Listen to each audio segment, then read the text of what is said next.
Assalamualaikum warahmatullahi wabarakatuh.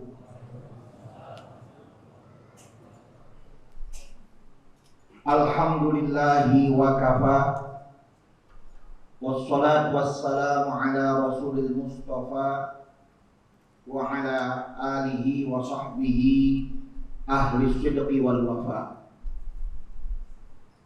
Asyhadu an la ilaha illallah wahdahu la syarikalah wa asyhadu anna Muhammadan abduhu wa rasuluh la nabiyya ba'dah. Allahumma shalli wa sallim wa barik ala hadzal nabiyyir rahmah wasyafi'il ummah Muhammad ibn Abdullah wa ala alihi wa sahbihi wa mawala wala haula wala quwwata illa billah. Hadirin hadirat, Bapak Ibu adik-adik jamaah Masjid Al-Muhajirin rahimakumullah. Kita awali dengan memanjatkan puji syukur kehadirat Allah Subhanahu wa taala. Alhamdulillahirabbil alamin.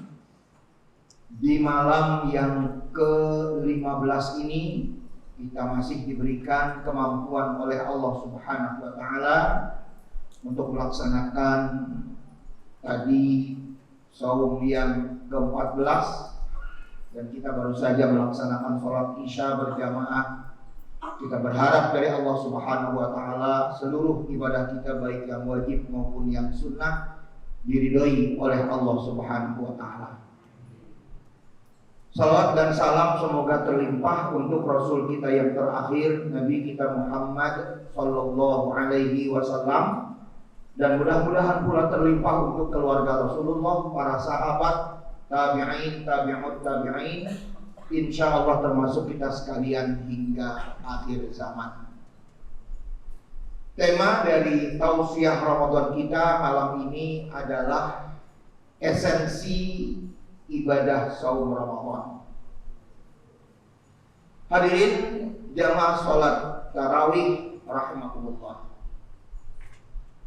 Ketika kita ingin memahami esensi atau hakikat dari saum Ramadan ini, kita harus lebih dulu memahami apa yang menjadi target dari saum Ramadan.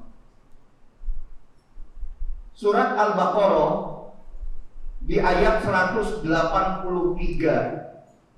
sampai ayat 188 yang cetakan Quran Indonesia itu diletakkan tanda ain di sebelah kanan atau di sebelah kirinya dan di sebelah kirinya. Antara ain dengan ain menjadi satu alinea, satu cerita. Lalu apa yang kita lihat dari atau kita pahami dari target saum Ramadan ini? Ada dua poin. Poin yang pertama adalah akhir ayat 183, la'allakum tattaqun. Dan akhir ayat 185, la'allakum tashkurun. Semoga kalian menjadi orang-orang yang bertakwa, dan juga semoga kalian menjadi orang-orang yang bersyukur. Namun kita tidak akan mungkin bisa sampai kepada dua target tadi ketika kita tidak memahami apa yang menjadi esensi atau hakikat inti dari saum Ramadan yang diperintahkan Allah kepada kita sekalian. Makanya kalau kita perhatikan, mengapa jamaah sholat tarawih awal-awalnya penuh tapi belakangannya kosong? Jawabannya hanya singkat sebetulnya. Karena mayoritas umat Islam tidak pernah memahami apa yang menjadi esensi dari saum Ramadan itu sendiri. Nah, kita kembalikan lagi tadi, ketika kita juga tidak memahami esensi dari saum Ramadan itu tadi, kita pun tidak akan mungkin sampai kepada dua target tadi. Lalu pertanyaannya sekarang adalah, apa yang menjadi esensi dari saum Ramadan yang diperintahkan Allah kepada kita? Esensinya tidak lain dan tidak bukan adalah al-imsak. Apa itu al-imsak? Al-imsak artinya adalah pengendalian nafsu. Jadi digulirkannya oleh Allah dan diberi kesempatannya kita oleh Allah untuk melaksanakan saum Ramadan ini adalah ingin kita tarik dari inti saum Ramadan itu sendiri, di mana kita harus tumbuh apa yang kita sebutkan tadi, yaitu al-imsak, adanya pengendalian nafsu. Kenapa ini kita bicarakan?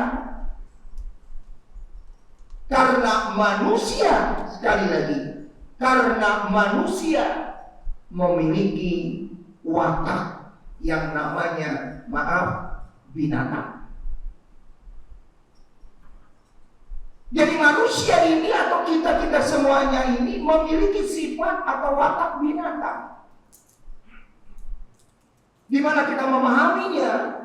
Surat Al-A'raf, surat ke-7 di ayat 179. Allah Subhanahu wa taala mengatakan, "Wa laqad zara'na li jahannama katsiran minal jinni wal insi lahum qulubun la yafqahuna biha wa lahum a'yunun la yubsiruna biha wa lahum adhanun la yasma'una biha ulaika kal an'am bal hum adallu ulaika humul ghafilun." Sungguh, kata Allah, kami tempatkan neraka jahanam itu, di neraka jahanam itu adalah penghuninya jin dan manusia. Mengapa? Ketika manusia itu diberikan yang namanya qulub atau qalbu, lalu qalbunya tidak difungsikan dengan benar, diberikan mata tidak difungsikan dengan benar, diberikan telinga tidak difungsikan dengan benar, maka manusia yang seperti ini, kata Allah, adalah seperti binatang ternak. Al-an'am. Pertanyaannya kita sekarang, watak binatang ternak kayak apa sih? Watak binatang ternak itu adalah hardolin, dahar modal jengkulin, kata orang barat bagian Jawa. Jadi kerjaannya hanya apa? Makan, BAB, dan melampiaskan biologisnya untuk melanjutkan keturunannya.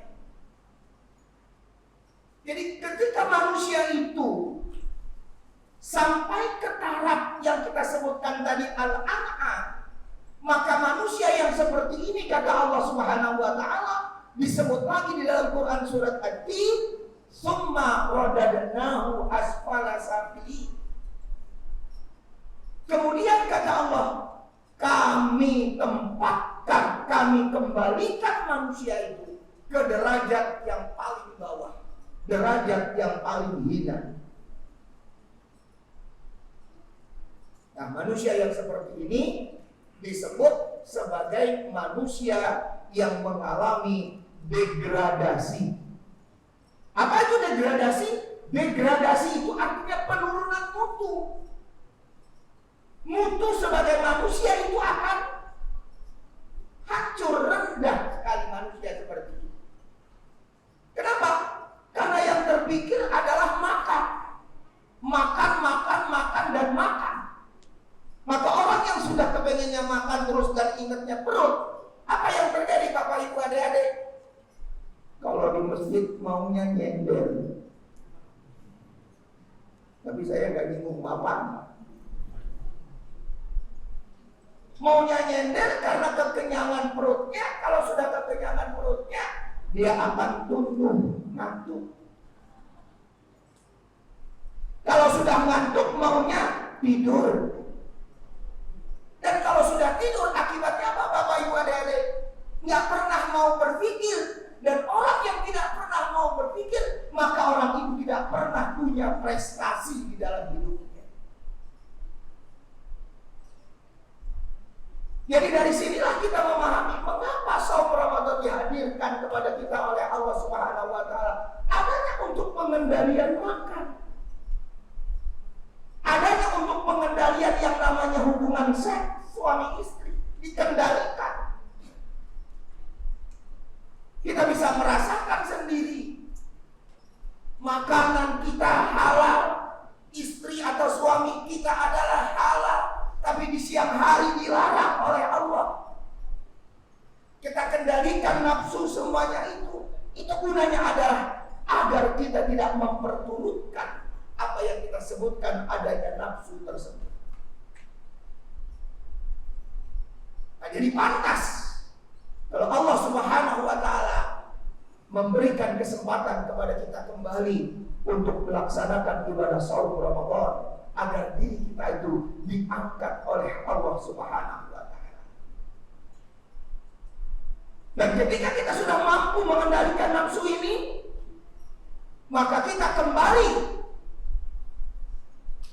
kepada derajat yang paling tinggi, derajat yang mempunyai prestasi. Di mana kata Allah? Surat Al-Isra surat 17 di ayat 70. Allah Subhanahu wa taala berfirman, "Wa laqad karramna bani Adam wa hamalnahum fil barri wal bahri." Sungguh telah kami muliakan, kata Allah, keturunan-keturunan Adam itu. Di mana letak kemuliaan? Wa hamalnahum, kami angkut mereka fil barri wal bahri, baik di darat maupun di laut. Artinya apa? Allah kendalikan angin. Manusia menemukan teknologi kendaraan di darat, kendaraan di laut, bahkan kendaraan di ruang angkasa.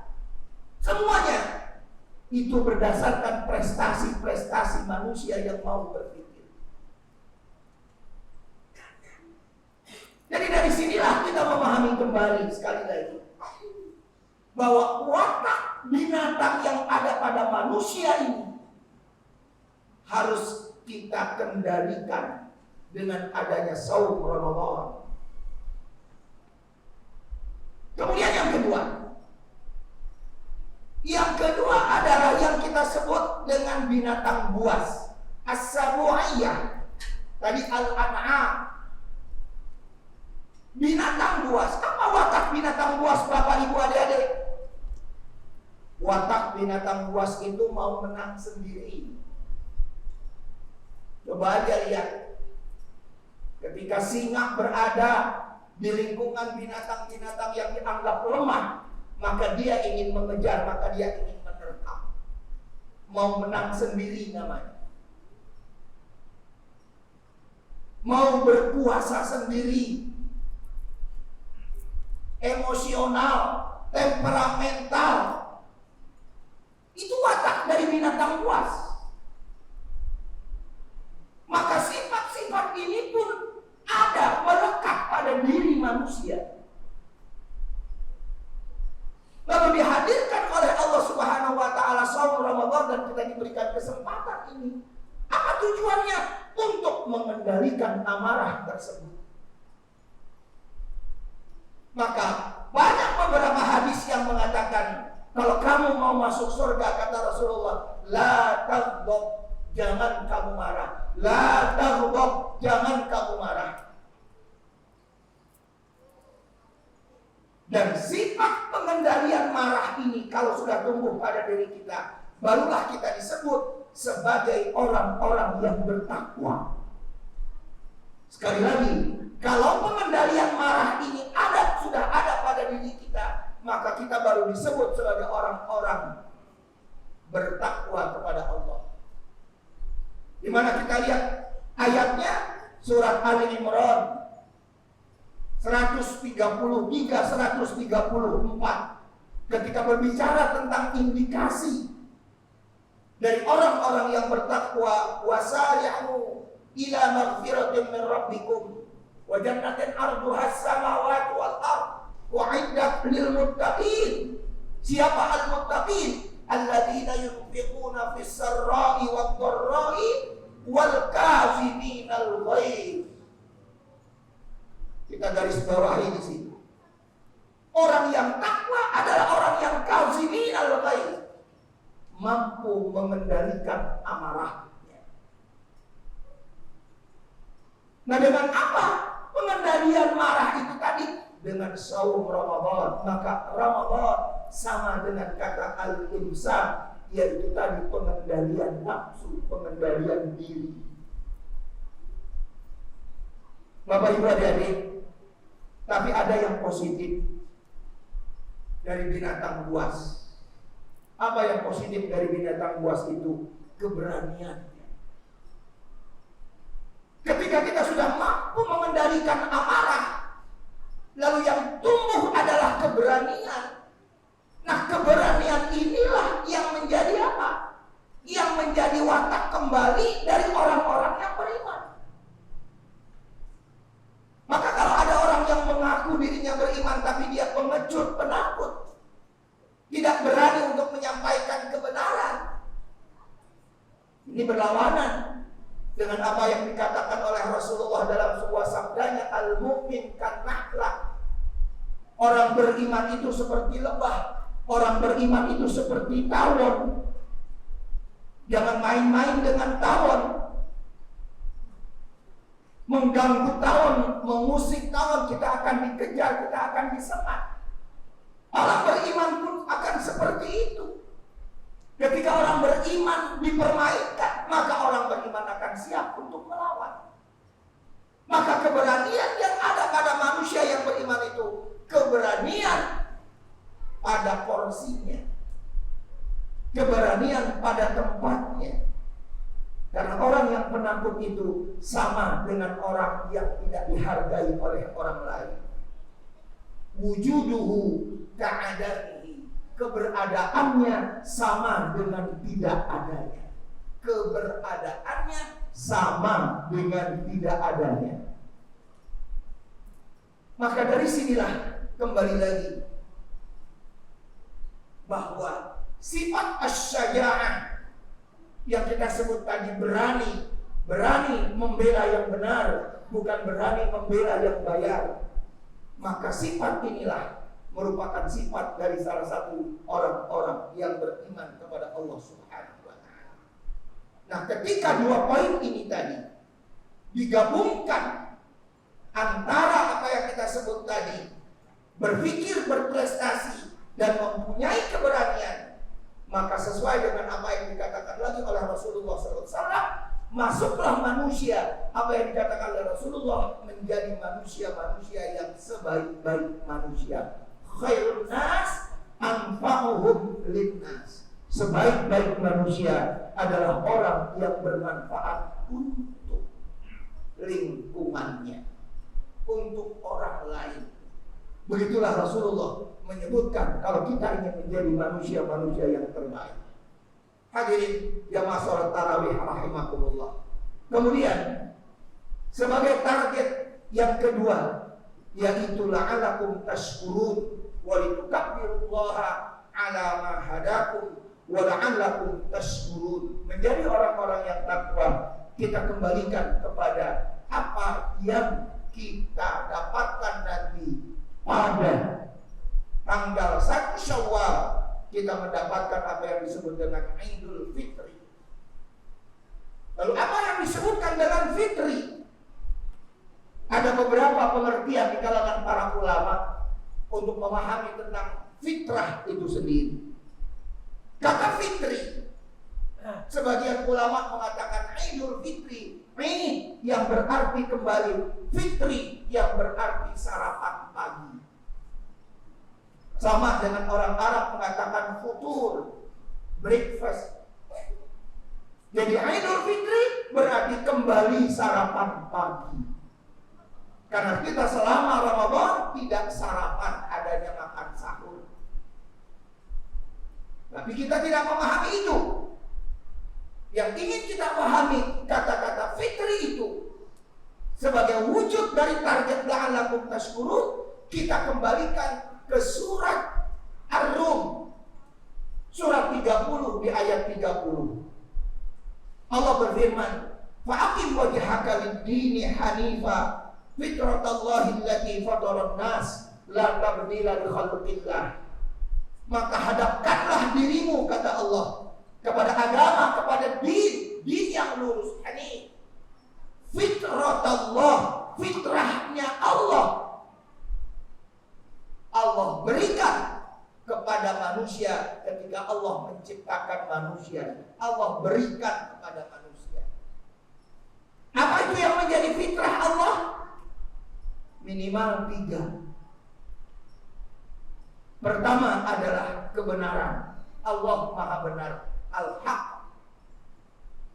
Yang kedua adalah Al-Adil, Allah Maha Adil, yaitu keadilan. Dan yang ketiga adalah Allah adalah Jamil. Allah itu adalah indah. Maka Idul Fitri 1 Syawal itu kita lihat indikasinya ada atau tidak. Orang yang mendapatkan Idul Fitri adalah manusia yang condong kepada kebenaran, condong kepada keadilan, dan condong kepada keindahan. Itulah manusia yang Idul Fitri, yang dari sinilah patut kita syukuri dari apa yang sudah kita upayakan selama 1 bulan penuh dalam menjalankan ibadah saum Ramadan dan amalan-amalan lainnya. Semoga Allah Subhanahu wa Ta'ala selalu membimbing kita kepada hidayahnya, dan terus-menerus Allah Subhanahu wa Ta'ala memberikan kemampuan dan kesehatan kepada kita, baik lahir maupun batin, sehingga kita dapat menyelesaikan Ramadan sampai akhirnya nanti. Semoga Allah membimbing kita semua. Subhanakallahumma wa bihamdika asyhadu an la ilaha illa anta astaghfiruka wa atubu ilaik. Wassalamualaikum warahmatullahi wabarakatuh.